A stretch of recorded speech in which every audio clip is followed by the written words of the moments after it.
Salam alaikum, bonjour, Ramadan Mubarak. Je suppose que tout le monde passe un Ramadan très spirituel, très satisfaisant.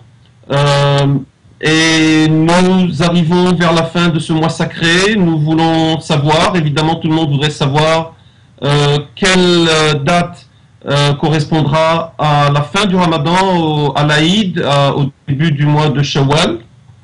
Je voudrais donc vous donner un petit peu les données astronomiques, très rapides, et vous montrer les cartes comme d'habitude pour vous expliquer la situation correspondant à différentes parties du monde.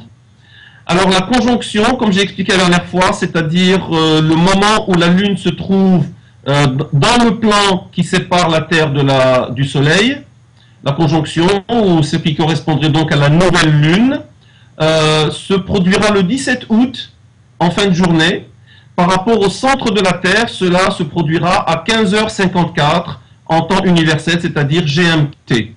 Maintenant, comme j'ai aussi expliqué auparavant, comme nous vivons non pas au centre de la Terre, mais à la surface et en des lieux différents, la conjonction par rapport en chaque lieu se fait légèrement différemment. Et par rapport à la ville de Paris, par exemple, et en temps de Paris, la conjonction se produira le 17 août à 18h34.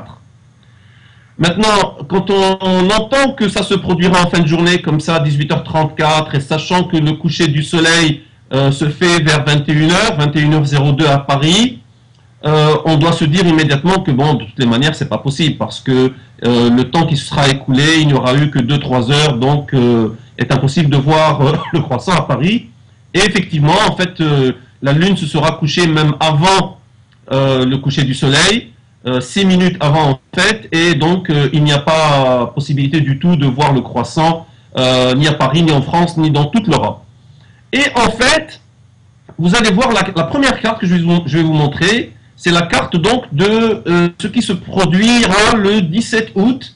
Et quand vous verrez, le gros de la carte du monde, en fait, est en rouge.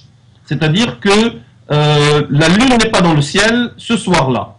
Et donc, il n'y a rien à voir. La partie qui est en blanc, c'est, comme la dernière fois, les régions du monde où la Lune est dans le ciel, mais ne demeure que trop peu, trop courtement, c'est-à-dire généralement 5, 10 minutes, 15 minutes.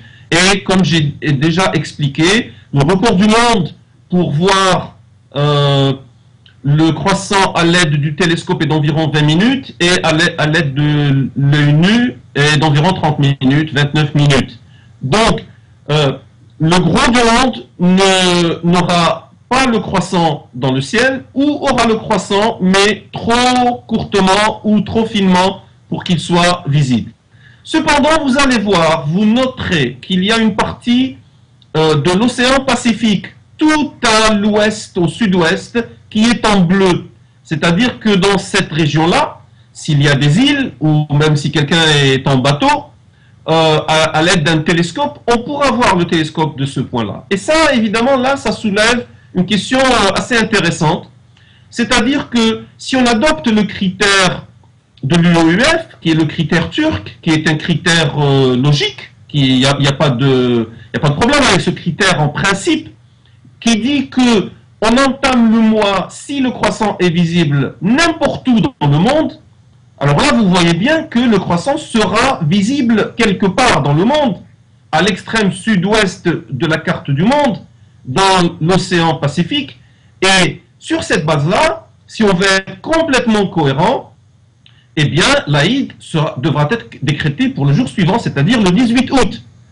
Maintenant, certains d'entre vous vont dire, oui, mais ça, c'est un cas aberrant, on ne va pas commencer l'Aïd, on ne va pas arrêter de jeûner, alors que dans le monde entier, il n'y a pas de croissant, ou il n'est pas visible, mais il y a un petit coin du monde, dans une île perdue dans l'océan, où le croissant sera vu.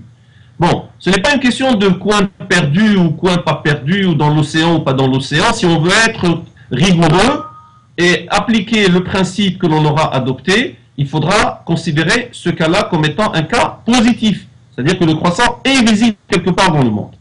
Maintenant, il est possible que les responsables, les officiels religieux, etc., disent non, c'est un cas extrême, on ne pourra pas le considérer. On considérera que le croissant est visible lorsqu'il est visible de manière assez facile et dans une partie du monde qui est peuplée, etc. Dans ces cas-là, ce cas-là sera rejeté et on attendra le jour suivant. Maintenant, qu'est-ce qui se passe le jour suivant? Vous allez voir la deuxième carte qui va s'afficher à l'écran, et c'est la carte de la visibilité du croissant le 18 août au soir. Donc le 18 août au soir, donc il y a des parties rouges où encore le croissant n'est pas dans le ciel. Ça inclut encore une fois pratiquement toute l'Europe, à part la péninsule ibérique, l'Italie, etc.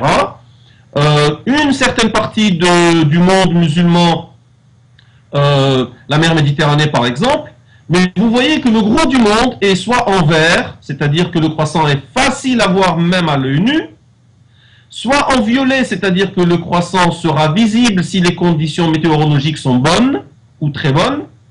En bleu, ça veut dire que le croissant est visible à l'aide du télescope uniquement, mais pas à l'œil nu.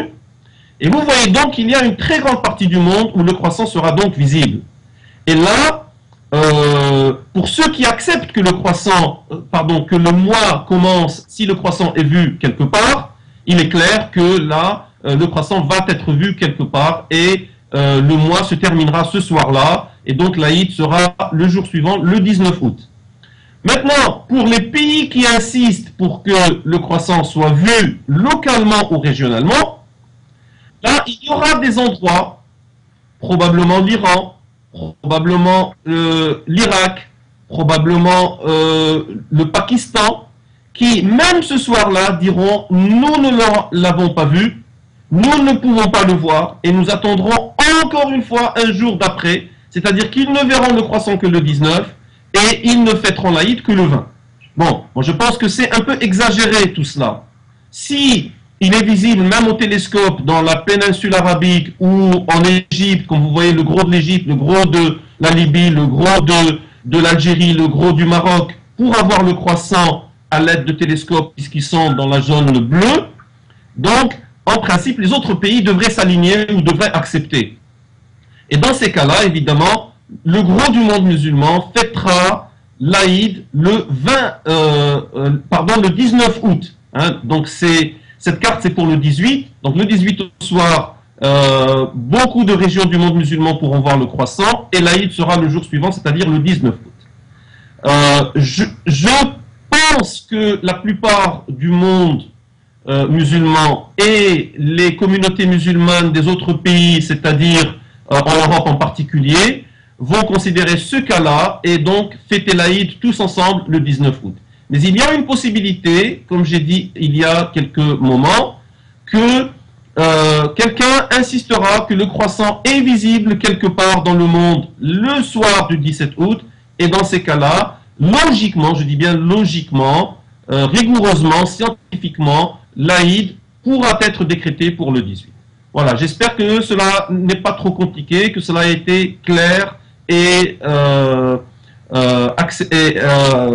compréhensible pour tout le monde. Et je serais intéressé de voir quelles auront été les décisions prises. J'espère que les décisions seront cohérentes. Je n'insiste ni sur un cas ni sur l'autre. J'ai ma préférence, il est clair, et je l'ai déjà annoncé auparavant. Mais j'espère seulement que les officiels, religieux et politiques, décréteront le début et la fin du Ramadan de manière cohérente et rigoureuse. Ramadan Mubarak, Eid Mubarak, à la prochaine, Inch'Allah.